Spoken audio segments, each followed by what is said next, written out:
What didn't you do to bury me? But you forgot that I was a seed.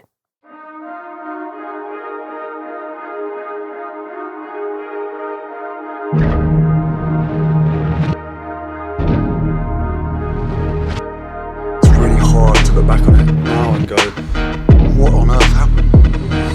There was a war against Meghan to suit other people's agendas.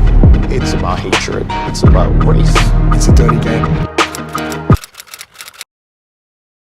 It's easy to look at all of the media headlines that have been dominating the news the past couple of weeks and think that, oh no, Meghan and Harry are getting the upper hand. They've overshadowed William and Catherine's Earthshot visit in Boston. They've proved that the royal family is indeed racist, and they are accepting an award for standing up to that racism. But if you know anything about the couple, you'd see right through this farce and know that they are only sinking deeper and deeper into their self-constructed inferno. Now, the media isn't pulling things out of their behind. They're obviously reporting on things that Meghan and Harry are putting out there on purpose because, of course, lo and behold, William and Catherine are stealing the spotlight once again by showing up in America, Meghan's home turf, for the Earthshot Prize. I mean, talk about green with envy. And it's not like they try to be subtle about it. Every time the royal family does anything, especially if it's William and Catherine, Meghan and Harry just have to outshine them. But this time, this is overkill, even for them. First, we had the announcement that they will be accepting an award presented to them by a very problematic Kennedy. Apparently, I know nothing about the Kennedys. This woman, Kerry Kennedy, is awarding Harry and Meghan under the Robert Kennedy Foundation for standing up against structural racism in the monarchy. We're so proud of their work on racial justice and on mental health parity and awareness. You heard me right, ladies and gentlemen. The man who dressed up as a Nazi for fun and who used racist slurs when talking to his fellow comrades in arms in the army is getting awarded for standing up against racism, a humanitarian award. Forgive me, but I feel like they've tarnished that word humanitarian so much that it's almost an insult at this point because it's meaningless. According to this definition, someone who lies and makes things up and exaggerates and causes destruction and wreaks havoc, and not to mention bullies people, is a humanitarian. When that award was announced, I'm sure that anyone who knows anything about this couple collectively rolled their eyes or gasped in disbelief. Because what's being referenced here is the Oprah interview. And anyone with half a brain cell would know that everything they said in that interview has been thoroughly debunked. And not only that, the allegation in question is a benign wondering out loud of what a future child would look like. And speaking of simple questions, we have the Lady Susan Hussey incident that led to her retirement. We have an 83-year-old woman who asked a woman of African heritage where she was from at an event, a domestic violence event in Buckingham Palace, who was decked from head to toe in traditional African clothing. Now, the woman in question who deemed this inappropriate is called Marlene or Ngozi. Now, we're assuming that Lady Susan Hussey even asked her this question because we're simply relying on a very detailed transcript produced by Marlene of the exchange. And if it did, well, I've been asked several times where I'm really from. And when I was younger, it used to irk me a little bit, but I'm in my 20s right now, and you grow up, you go way beyond that.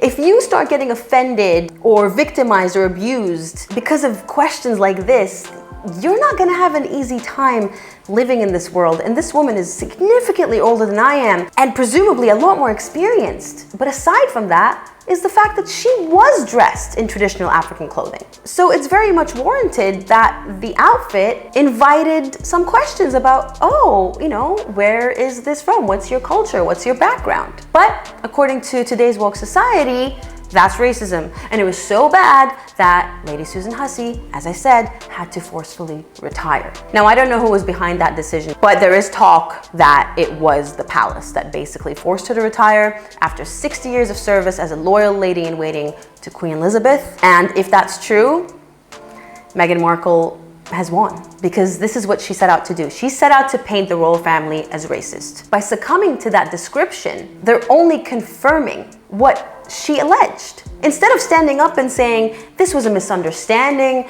Lady Susan Hussey's from a different time, she simply asked a woman where she was from based on her clothing. I don't think that would have gone down as badly as almost admitting that a member of the royal household is a racist. They threw this woman, after a lifetime of service, under the bus. Why? Because they're terrified of today's woke world headed by the likes of Meghan Markle. I bet she got a great kick out of hearing about this. And there is talk that this woman, Marlene, is actually a decorated member of the Sussex Squad. She lied about never tweeting about Meghan Markle during a press tour, basically, after this incident. Talk about 15 minutes. I have never tweeted about Meghan. I have not joined that conversation, and I won't do that now. Why the fuck you lying? Why you always lying? I don't know what's going on in Buckingham Palace and why they don't vet people that they invite. I mean, I'm not accusing Marlene of being a violent person, but imagine it was someone else who meant someone harm. They need to vet these people better, because all the evidence suggests that Marlene came there looking for a fight. And then, of course, we were blessed. All of us were so blessed with not one, but 2 Netflix trailers. Because the first one is apparently too short, and I don't know, maybe Meghan just wasn't satisfied with the level of impact it has had. I mean, everyone and their dog was talking about it, but even that's, we all know it's never good enough for Meghan Markle. I have a whole video called The Glutton. And the first one gave us a taste of what to expect, which is of course a sob story. Whereas the second one was a lot more vicious. However, it's nothing shocking and it's nothing new. She's becoming a royal rock star. And then Everything changed. There's leaking, but there's also planting of stories. There was a war against Meghan to suit other people's agendas. It's about hatred. It's about race. It's a dirty game. It's exactly what we expected they would do, because it's the only thing they have. But you add the backdrop of, the music and all of the clips, which turned out to be misleading clips in that trailer. Clips of people like Katie Price, a British model, being hounded by the press outside of a courthouse. That footage was used to mislead you, the public, into thinking that all of that press, all of that circus was aimed at Meghan and Harry. They were hounding Meghan and Harry. They were chasing Meghan and Harry. When in fact, Meghan and Harry have failed to produce not even one clip, I think, of them actually being hounded by the press. It was either Princess Diana, Princess Catherine, as I said, Katie Price, Harry and his ex-girlfriend, anyone but Meghan, essentially. And I'm confused about the trailers, to be honest, because I thought this was meant to be about their love story.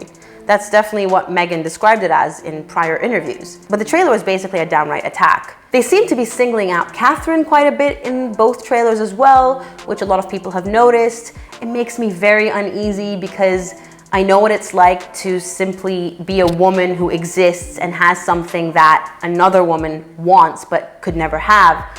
And then you get attacked, and I'm talking physically assaulted even, just for existing, because they can't stomach the idea that you have what they want. And they're calling it a declaration of war, which I don't necessarily disagree with, but as far as I'm concerned, Meghan and Harry have declared war against the royal family ever since Megxit. I mean, they're warmongers. That's what they're best at. That's what they specialize at. Meghan Markle, in particular, seems to be at this perpetual state of unrest, and she has to cause chaos and drama, otherwise she doesn't exist. They could have used the Queen's passing as a chance to reconcile, to bury the hatchet, to extend that olive branch that they keep talking about but never seem to produce, because we all know it doesn't exist. But instead, they keep getting more vicious as every day passes by. And I'm serious, I've never seen such a barrage of content being released by Meghan and Harry as they have done in the last 2 weeks.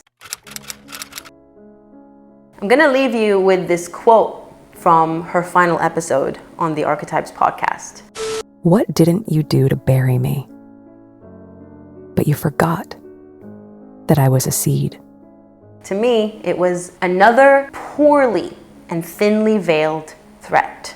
This woman is deluded to me. She is living in her own construct, her own version of reality that doesn't align with the real world in any imaginable way. This family, as I have said 1,000 times before, the royal family, have given her everything. They've given her the gold that she talks about on this podcast, this process of alchemy.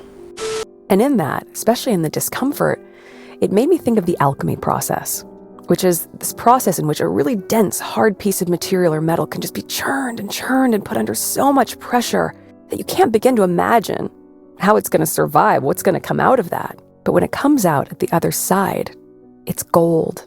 She was a newly minted golden duchess with the entire world at her feet, and she still managed to twist and destroy everything.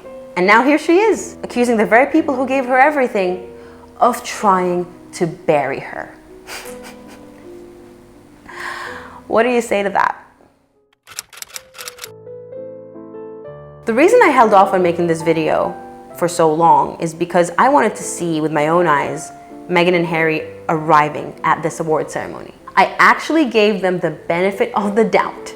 I thought maybe they have some dignity in them, some self-awareness to stay away and not acknowledge this award at all. Because acknowledging it means reaffirming what they said on the Oprah interview, of course. But of course they showed up. I filmed this video on the day that the event is taking place. I can't say I'm surprised, of course. It's not like I was holding out on them not showing up. It's just the tiniest benefit of the doubt. And of course, no award ceremony would be complete without an acceptance speech. And this is what they had to say.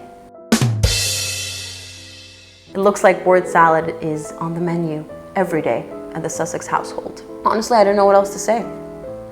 I mean, King Charles, get on it, dare I say. Bye.